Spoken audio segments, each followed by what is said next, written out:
Good evening, I'm Joel Francis, and coming up on the Cayman Sports documentary series... Happy to be up there, play professionally. Give 100% every time and everything you're doing. We profile Cray Foster, Cameron Gray, Sebastian Martinez and Nathan Board. 4 Caymanian teenage footballers enrolled with professional academies in the United Kingdom.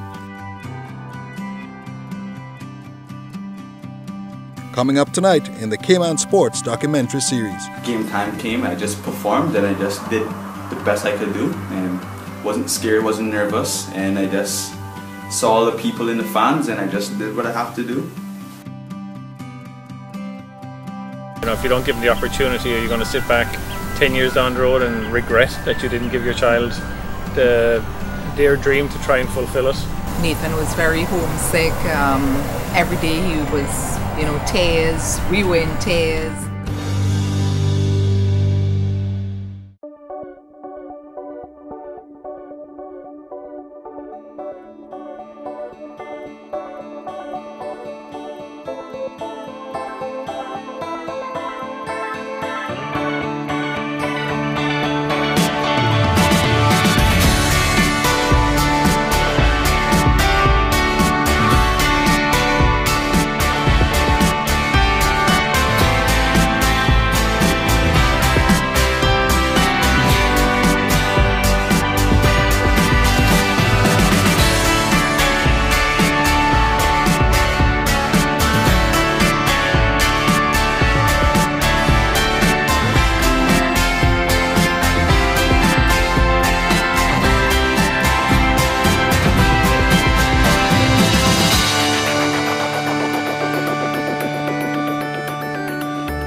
Each year, hundreds of young boys and girls lace up their boots and race onto the field across the Cayman Islands for the CUC Primary School Football League.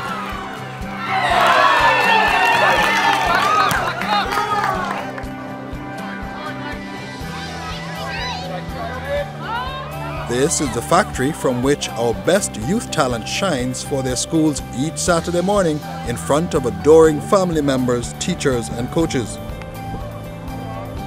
These fields were where our community first saw the gifts of these 4 young players.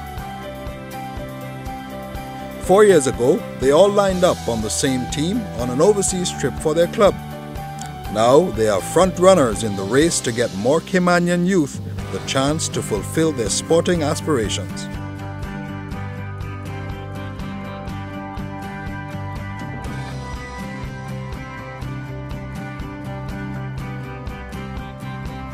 And that passion for the game leads each boy to emulate his favorite player and their characteristics on the field.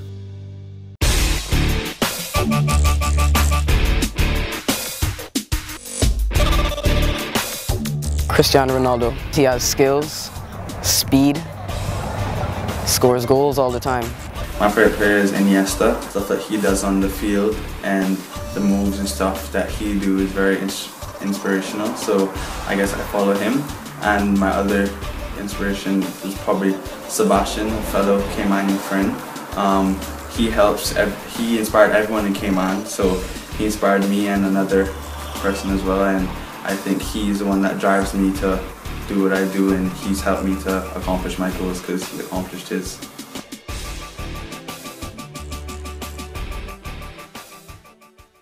But achieving the goal of representing professional teams was a mixture of planning, timing, and the right relationships.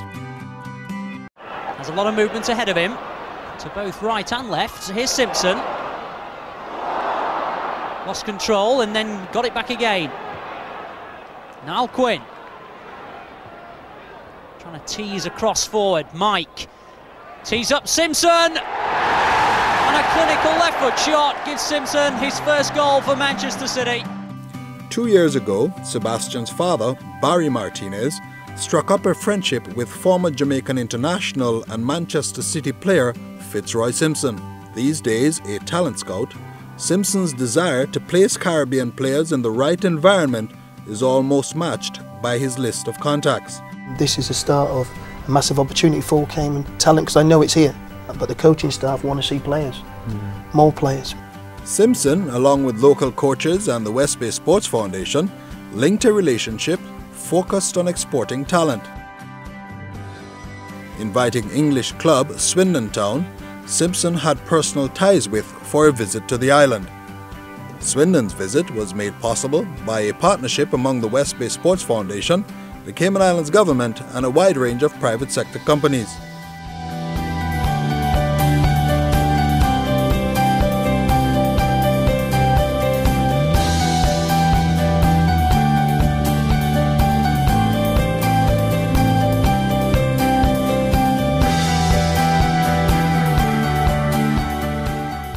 February 2012, Swindon Town's Youth Academy, with local boy Sebastian in their ranks, tackled a host of local sides, including the Academy Sports Club, who held the Swindon side to an exciting draw at the Annex. By the end of the trip, Simpson and the Swindon family assessed more players and extended their hand to Cray Foster and Cameron Gray. But the way was paved by the smallest of the four, Sebastian. Back home after his first year with the club and excelling at school, Sebastian reflects on the expectations placed on his tiny shoulders. I know that whole Cayman is counting on me to do good, and I want to show the other people that they can still have a chance to make it professional. Already a seasoned performer, the attacking midfielder relishes the challenges he faces every week. Getting to go to new places in England when I have away games and playing against the big academies like Man United and Liverpool. This is the highlight video his father Barry sent on to Simpson, which caught the eye of Swindon Town.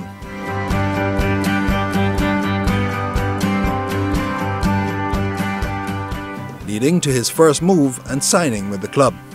Sebastian isn't the only Caymanian player turning out for Swindon Town these days. Hello, I'm Cray Foster and I play for Swindon Town.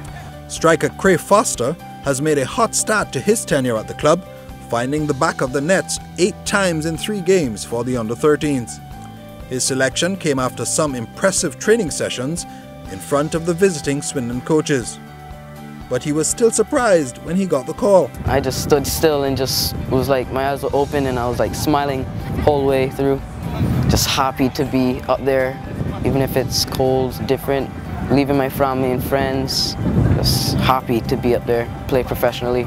For Foster and his teammates, the hardest adjustment has not been the changes in playing style or the education system at their new schools. Oh, it was outstanding. It was like real cold. 24 miles east of Swindon, Cray's countryman and teammate Cameron Gray suits up for another cold day. The lanky teenager and his father have set up shop in Reading, where the teenager has adjusted to his surroundings. Yeah, it's snowing right now. As you can see, I don't know if you can see, but it's snowing. Just finished football.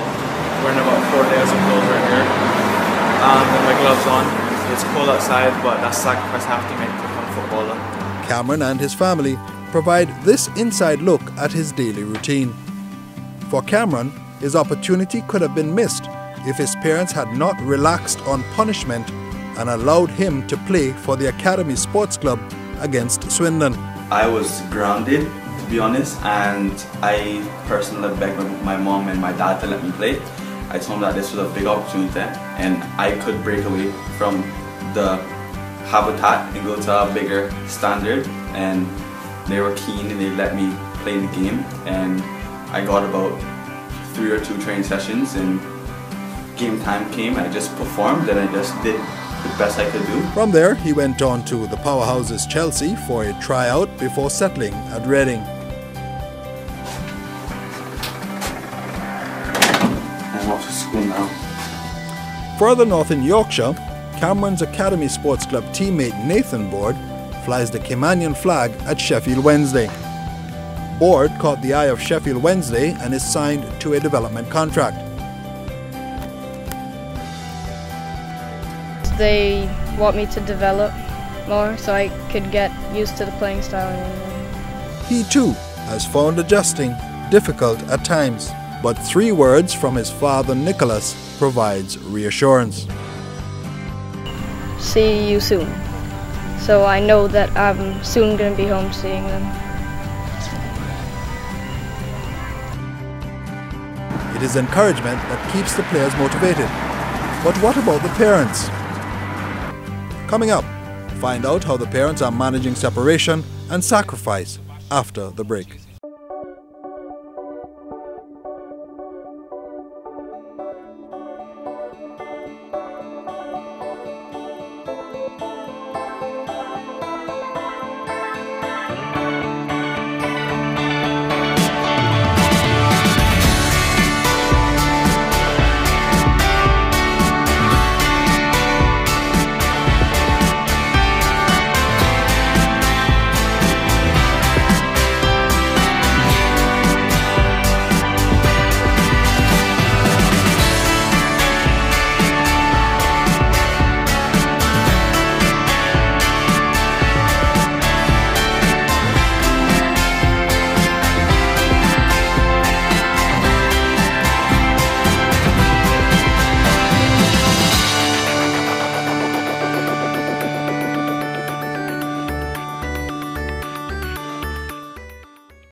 Welcome back.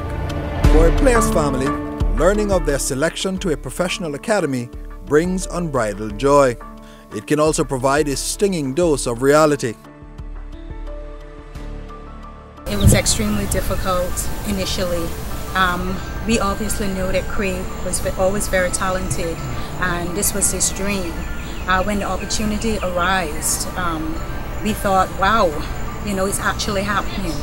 But to let him go, we went through every different emotion there is. Right now I'm getting emotional even thinking about it, because it has been taxing on our family.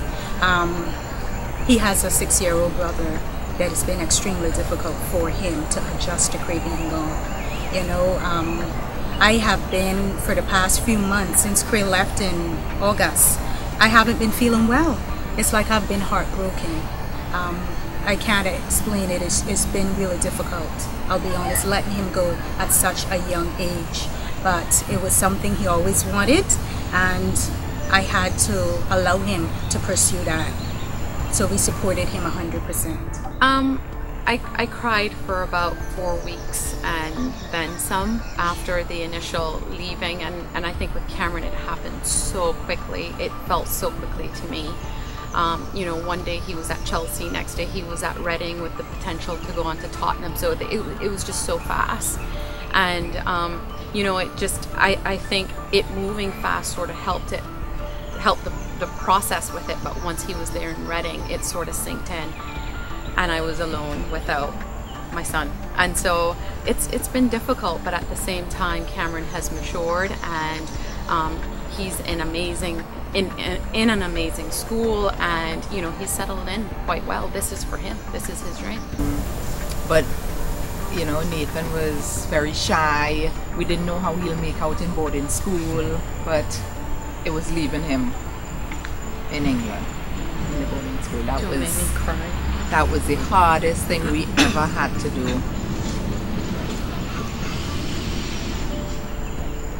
Just thinking about it, you know, it was very hard. Separation was not the only sacrifice.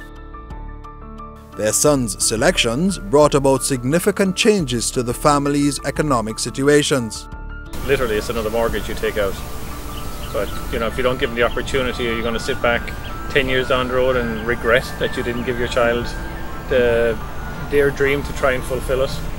You know, how many good athletes have been left behind? But not even a hefty dent in the pockets could deter these boys' parents from ensuring their boys lived their dreams. Never give up on your dream, you know, and like Nick said, do your research, you know, take advice wherever you can get it, ask the questions, you know, and try to make smart decisions, you know.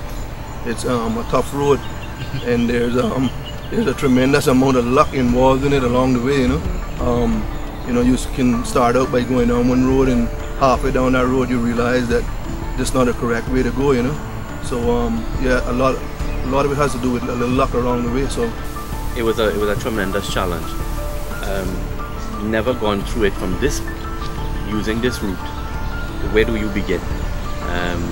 To find the proper school, to ensure that he gets a sound education, whilst chasing his dream and trying to take his football to the next level.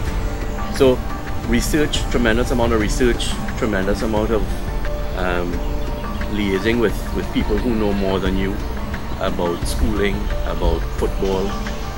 So from that perspective, it was daunting at first for Joseph and myself to try and figure out what is best for Nathan, for not only his football development but his emotional and maturing.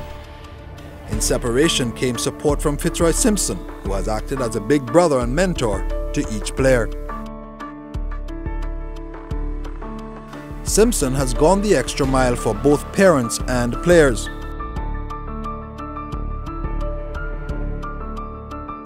Has been tremendous yes. for all of us, and even other kids that he's reached out to and stuff, and he's worked really hard to make that process of them transitioning over to England, and I think for each one of us a little bit easier. But even before the boys put their names on foreign clubs' rosters, local clubs and competitions cultivated their talent. I don't want to sound cliche-ish, but it really takes a village to raise boys and girls. And on this very ground that we stand on, those boys didn't arrive at that opportunity. It was a cultivation of their character, their talent, from the very early days of when Seba used to play with Prep and then joined academy, and then Nathan used to play, and Cameron played on the same team for St. Ignatius and then came to academy. Another program that honed their competitive skills is the CUC Primary Football League, inter-school competition at its finest.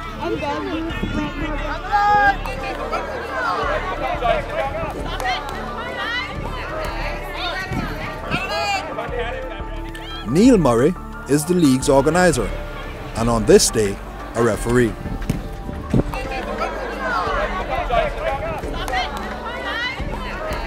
The former Cayman national player has seen thousands of talented youth pass through the Saturday morning session. He thinks the drafting of Cayman talent for overseas clubs is an ideal opportunity for the teenagers. As they look up to the four kids, they can realize that some of them actually played against each other. So, it's not impossible for anybody to reach that level. It's just a matter of the opportunities, working hard, discipline, commitment. Academics is first and foremost. That's the priority at the moment. But obviously, equal balance between your academics and your football is a great result. For players possessing natural ability, aspects of the game are instinct. But for these young men, success did not arrive by instinct alone. These boys have made sacrifices. Not seeing my family and not doing anything like watching TV or playing games, have to go outside and practice. Sacrifices that I had to make were just leaving my family in total. That broke my heart, but I knew that I was doing it for the best, and I just had to leave my family, and I knew that I'd be coming back to visit them. And leaving all my friends, because I had very good friends there since we were small, we were best friends and stuff, so leaving them was kind of hard because I never really thought that I could find new friends and friends like them. And just leaving Cayman in total, that's just like my home. And I never really wanted to leave there. I just thought that my life was going to stay there for the rest of my life, but I'm glad that I broke away from there, because I'm thinking now that if I stayed there, I probably wouldn't have got the opportunity that I have today. Coming up after the break, Cameron Gray takes us along on his pre-training and school routine. And Gray Foster's parents share how they keep communication lines open.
From Cameron in Reading to Cray in Swindon Town, parents and players have used the ever-expanding world of communication technology.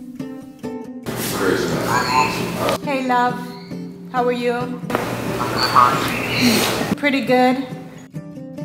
It also gives Cray's little brother, Devonte, a chance to share important news. Devonte, I heard you scored a goal. Tell me how it was. Great. Tell me how you scored. He wants to know how you scored your goal. How's your game? He wants to know. The goalkeeper kicked it at me, and then I slid it in the goal. Each player's story is similar: sacrifice, opportunity, and the pursuit of excellence. They also share the same view that more of their peers can follow in their footsteps. Just try to chase your dream all the time. Play hard whenever you have training or games. Don't be top in, always stay fit, work hard. Give 100% every time in everything you're doing, because in England they don't only look at football at the clubs, they look at how you do in school, because if you don't have a good report card, they take in all your report cards, and if you don't have a good report card, you can't play until you get your grades up. They just have to perform to their fullest, and they have to know that someone is always watching. So whenever they have the chance that a scout come down or just a coach come down to just watch trainings, but just do your best, and you have to want it, and you have to be dedicated to. Even if like the coach is from a different country, like Holland or one of them places, you just have to be dedicated that you're gonna go there and take the risk of becoming a football player. Just waking up in the morning for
Parents also weigh in on the formula for success. Yeah, the main thing is, to work hard. I mean, we've Sebastian have raised up with good values. We've tried to raise him right. So the main thing was for him to work hard. Follow the advice of the coaches. Try to do the things that Fritz and the coaches would tell him and stuff, and try to be humble. I think longer the days of just dropping your child off at a football match. It's about showing that commitment, that dedication from the get-go. I mean, our boys have been in the same school, and we've been at every football match that we can possibly make, and it's about being there and shouting, and I think that has had an impact on them from when they were 4 years old. So when this opportunity came, it was almost as if our kids knew right away, well, our parents are going to support this. They've been our support system from day one. So it's just about being out there as parents and supporting absolutely everything that your child wants to do. And that's sort of how we've been from the get-go. Yep. But to Cheryl's point, parents get involved with your children's activities, support them all the way through, and always plan for the future as best you can. But what of the coaches from overseas programs who have selected Cayman's young talent? What needs to be done is a structure in place from 6 years old all the way through, so they have quality and continuity all the way through. So there is a structure, a technical and tactical syllabus in place. So over the years they'll get better and better and better, and it's a long-term plan, 10 years. But you will get joy out of it. Opportunities realistic. because the ability is uncoached to the levels which are required overseas in any given league. But these boys, honestly, the job that they have done, you just couldn't imagine. This is my second trip on the island, and I'm leaving the island with players who are presentable, who fit the bill. The lessons acquired over the last year by these 4 young men should serve as inspiration and a motivator for the future players of our national game.